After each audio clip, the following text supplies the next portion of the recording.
How are you doing? I'm Brandon Weich with Weich Studios, and in this video, I'm going to show you how to export bulk images from Capture One Pro 20 using process recipes. If you would like to see some more of my photography, you can check out the links below. We have my Instagram and my website. So the goal of this video is to take a photo shoot like this with multiple images,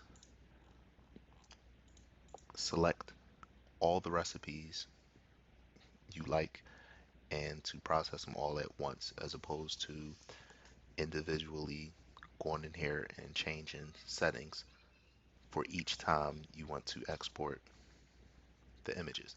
And this comes in handy because a lot of times when you're doing ecom work and things like that, a client will say, hey, we need JPEGs that are 20 by 48 on the long edge. We also need full res JPEGs, and then they may also need something like JPEGs that are 400 or 500 pixels on the long edge.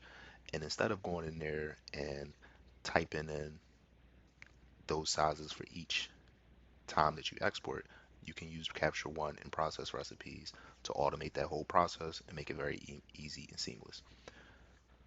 So right here, to get to the process recipes, you go to this gear icon in the left hand corner, and you then have all your recipes. You can create a new one by selecting this plus icon, naming it what you like.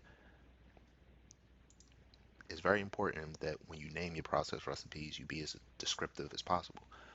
And the reason is because I'm going to show you how to actually use that descriptive name that you give the recipe to then create a subfolder for that recipe to be placed in. So here we have the recipe names.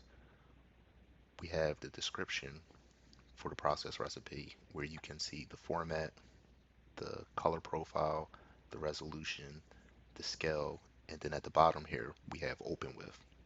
This section right here is important because it allows you to open the exported file with a separate application.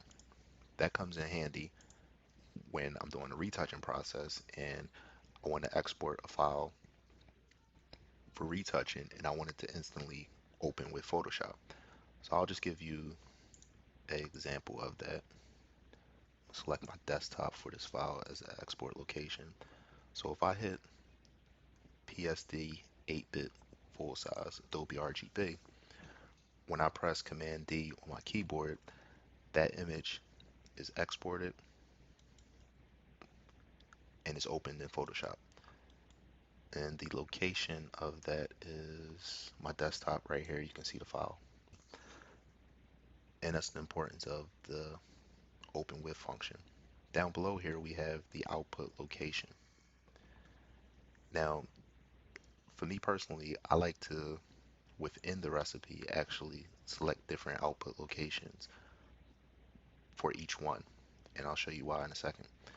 Next we have output naming. Now in the output naming section, this is not saved within the recipe. This is something that you must change each time you export the image if you want it named something different. Me personally, I named the actual file and then I just use the token image name as the output naming structure. But there are times where for my website or for a client, they may want some extra information on the tail end of that, and we can go in here and use tokens or type that information in. That information is not saved with the preset.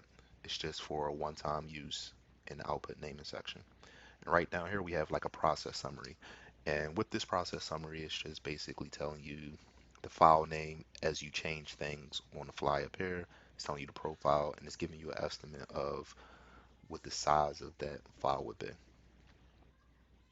Now, in the process recipe section, when you hit the file tab, we have this folder called root folder. And this is a very important section because the root folder actually overwrites the output location. And this is important because each recipe should have a root folder because in Capture One, they automatically create this output folder create a capture folder, selects output and trash. And this output is normally with the images, but you may not want to export your images to that location. And that's where the root folder can come in, because I like to export my things to the desktop because most of the time I'm actually uploading them for delivery or transferring to my phone for social media or something like that. And the desktop is just an easier place for me to find those files. You can choose whatever location that is for you, but I'll show you an example where I have the desktop selected as my root folder, but if I change my output location of pictures and I select the recipe, when I hit Command D, it actually still goes to my desktop. It does not go to the pictures folder. So that's very, very important. Also right here we have subfolder recipe name. And that's why I said it's very important to name your process recipes with descriptive names, because the subfolder is going to be your main tool for organization when we select multiple images. Under the adjustment tabs, you can choose if Capture One respects the crop that you put on the image or if it ignores the crop. Sharpening, the amount, radius, and threshold. And a lot of times people ask me, well, how do I know how much sharpening is being added to my images? And the way you do that is you press Command Y, and you're able to see a proof of the actual export recipe that you have selected.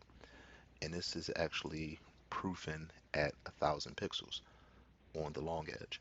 So now I can go into adjustments and dial in the amount of sharpening I want. You can dial it up real high or you can turn it down, but here you can just fine tune it to your liking.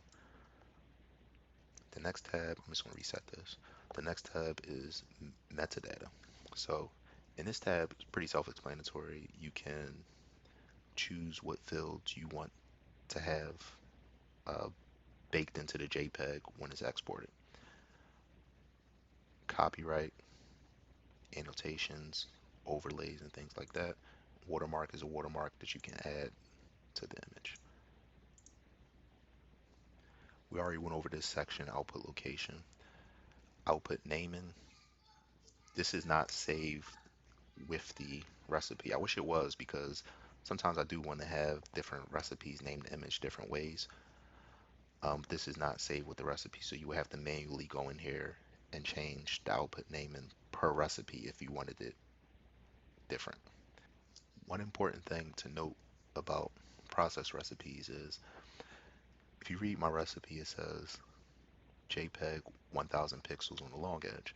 But if I was to go in here for whatever reason and I just had to change it to 800, take this preview off, that's going to actually overwrite my preset. So whenever you make a change to a preset, there is no, resave or update button or anything like that. It actually changes it real time on the fly. So you want to be cautious and put your settings back to what they originally were meant to be in your recipe.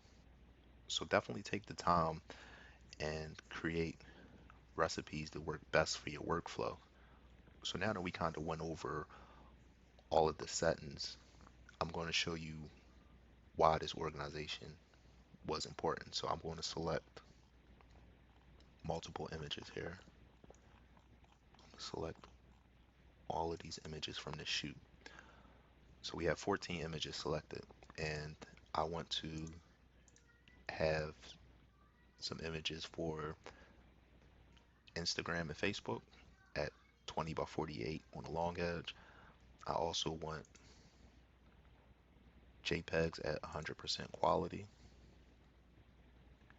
and I also want JPEGs 1,000 pixels on the long edge, and we'll select 9 by 12 for print. And the beauty of this is now I can just press Command D once, and it's going to prompt me and ask me, do I want to process all of them or just the one selected? I'm going to select all.